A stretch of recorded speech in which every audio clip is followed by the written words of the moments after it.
नमस्कार, आज की बात में आपका स्वागत है। आज पार्लियामेंट में मॉनसून सेशन के पहले दिन जबरदस्त हंगामा हुआ। विपक्ष ने दोनों सदनों में ऑपरेशन सिंदूर पर चर्चा कराने की मांग उठाई। राजनाथ सिंह और जेपी नड्डा ने कहा, सरकार ऑपरेशन सिंदूर पर चर्चा के लिए तैयार है। सरकार के पास विपक्ष के हर सवाल का माकूल जवाब है। लेकिन विपक्ष के नेता बेचैन थे, लगातार शोर मचाते रहे, सदन की कार्रवाई नहीं चलने दी।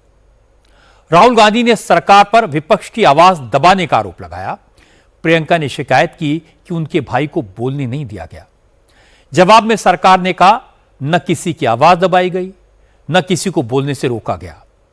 लोकसभा में ऑपरेशन सिंदूर पर चर्चा के लिए 16 घंटे का वक्त तय किया गया है। आज सुबह प्रधानमंत्री मोदी ने उम्मीद जताई थी कि मॉनसून सेशन देश के लिए विजयोत्सव की तरह होगा। उन्होंने याद दिलाया कि ऑपरेशन सिंदूर के दौरान हमारी सेना ने जो पराक्रम दिखाया, उसकी चर्चा पूरी दुनिया में है। स्वदेशी हथियारों के अचूक बनाने की चर्चा भी पूरे विश्व में है।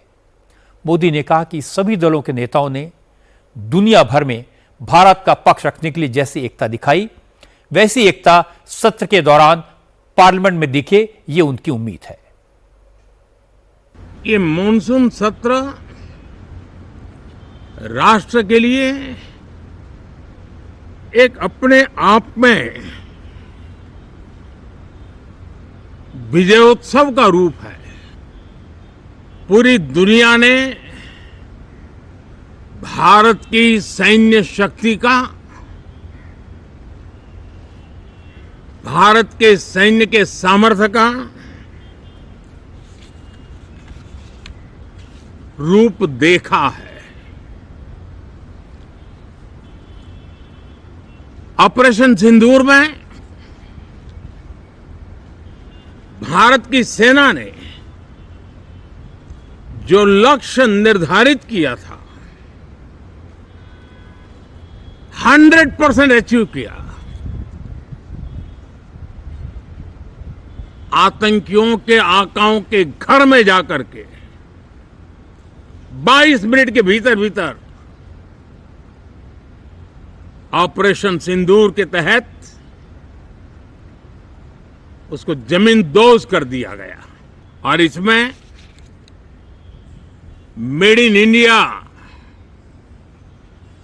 सैन्य शक्ति का ये नया स्वरूप, इस पर भी दुनिया बहुत आकर्षित हुई है।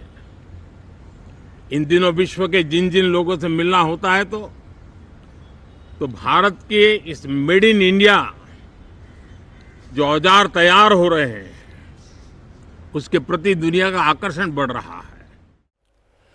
बॉम्बे हाई कोर्ट ने आज 2006 के मुंबई सीरियल ट्रेन ब्लास्ट के सभी 12 आरोपियों को बाइज्जत बरी कर दिया। अपने आदेश में बॉम्बे हाई कोर्ट ने कहा, जांच एजेंसियां आरोपियों के खिलाफ कोई ठोस सबूत पेश नहीं कर सकी। गवाहों के बयान भरोसे के काबिल नहीं है। पुलिस ने जिन हथियारों की बरामदगी दिखाई, उनको सीरियल ब्लास्ट से नहीं जोड़ा जा सकता। इसीलिए बेनिफिट ऑफ डाउट के आधार पर सभी आरोपियों को बरी किया जाता है।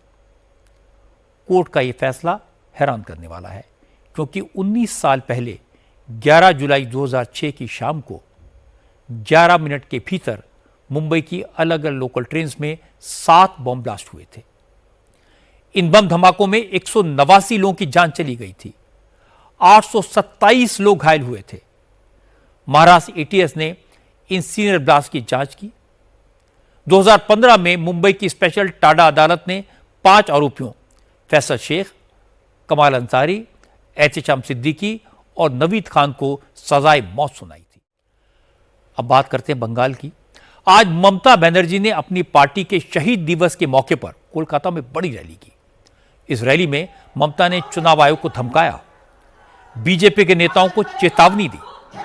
असल में 1993 में लेफ्ट फ्रंट की सरकार के वक्त पुलिस की गोली से कांग्रेस के 13 कार्यकर्ताओं की मौत हुई थी। उस वक्त ममता बनर्जी कांग्रेस में थी। 1993 के बाद से ममता हर साल 21 जुलाई को शहीद दिवस मनाती हैं। कोलकाता में बड़ी रैली करती हैं। आज भी रैली हुई। इसी पब्लिक मीटिंग में ममता बनर्जी ने कहा, बीजेपी बंगाल में गड़बड़ी की साजिश कर रही है। इससे सावधान रहना है। ममता ने कहा कि चुनाव आयोग भी सुन ले। अगर इलेक्शन कमीशन ने बिहार की तरह बंगाल में भी वोटर लिस्ट का स्पेशल इंटेंसिव रिवीजन शुरू किया, लोगों के नाम डिलीट किए, तो वो तूफान खड़ा कर देंगी। आज बिहार विधानसभा का मॉनसून सेशन भी शुरू हो गया।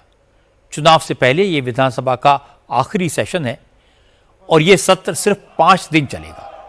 इसीलिए विपक्ष आज सरकार को घेरने की पूरी तैयारी करके आया था। Law and order, voter list का रिवीजन, नीतीश कुमार की निष्क्रियता को आरजेडी और कांग्रेस ने इशू बनाया। हालांकि विपक्ष ने थोड़ा बहुत शोर मचाया, लेकिन शोक प्रस्ताव के बाद सदन की कार्रवाई दिन भर के लिए स्थगित हो गई। इसलिए सदन से बाहर आकर तेजस्वी यादव ने कहा कि एसआईआर के बहाने गरीबों, पिछड़ों और दलितों का वोट छीनने की कोशिश की जा रही है। इस पर सदन में चर्चा होनी चाहिए। इस वक्त की बड़ी खबर आपको बता दूं, उपराष्ट्रपति जगदीप धनखड़ ने इस्तीफा दे दिया है। बताया जा रहा है कि स्वास्थ्य कारणों से धनखड़ ने इस्तीफा दिया। भारत के उपराष्ट्रपति जगदीप धनखड़ ने, जो कि राज्यसभा के चेयरपर्सन भी हैं, उन्होंने अपने पद से इस्तीफा दे दिया है।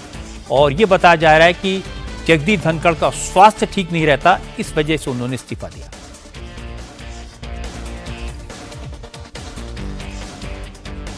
हमारे पॉलिटिकल एडिटर देवेंद्र पाराशर इस वक्त हमारे साथ हैं। देवेंद्र, क्या अपडेट है आपके पास में, क्या जानकारी दे सकते हैं? और राष्ट्रपति को जो उपराष्ट्रपति धनखड़ ने चिट्ठी लिखी है, उस चिट्ठी में उन्होंने अपने स्वास्थ्य का हवाला देते हुए अपना इस्तीफा दिया है और उसमें बाकी सारी चीजें, भारत की ग्लोरी किस प्रकार से बढ़ी है, इन सारी चीजों के बारे में विस्तार से बताया है। लेकिन निश्चित तौर पर एक बहुत शॉकिंग इंसिडेंट के तौर पर देखा जा रहा है कि आज भी वो हाउस में थे, राज्यसभा की कार्रवाई में थे, लगातार सदन की कार्रवाई में एक्टिवली पिछले सेशन में भी पार्टिसिपेट करते रहे थे। हालांकि उनकी कार्यशैली को लेकर बहुत सारे सवाल खड़े होते रहे पॉलिटिकल कॉरिडोर में, लेकिन घोषित तौर पे अपने इस्तीफे की चिट्ठी में उन्होंने सिर्फ यही लिखा है कि स्वास्थ्य की वजह से वो अपना इस्तीफा दे रहे हैं। और इससे पहले अगर पॉलिटिकल कॉरिडोर की बात करें तो उसमें बहुत सारी चीजें उनको लेकर समय समय पे सवाल उठते रहे थे अपोजिशन के द्वारा। तो घोषित तौर पर सार्वजनिक तौर पर दिखता था कि अपोजिशन के लोगों को क्या ऐतराज रहता था, लेकिन इसके अलावा भी कुछ चीजें लगा सुनने में आ रही थी। लेकिन इस्तीफे को लेके आज दिन में भी पार्लियामेंट में ऐसी कोई सुगबुगाहट नहीं, कोई चर्चा नहीं और एकदम से शॉकिंग न्यूज जिसे कहते हैं, उस रूप में पॉलिटिकल कॉरिडोर में टॉप लेवल पे भी इसे लिया जा रहा है जब धनखड़ ने इस्तीफा अपना दे दिया है।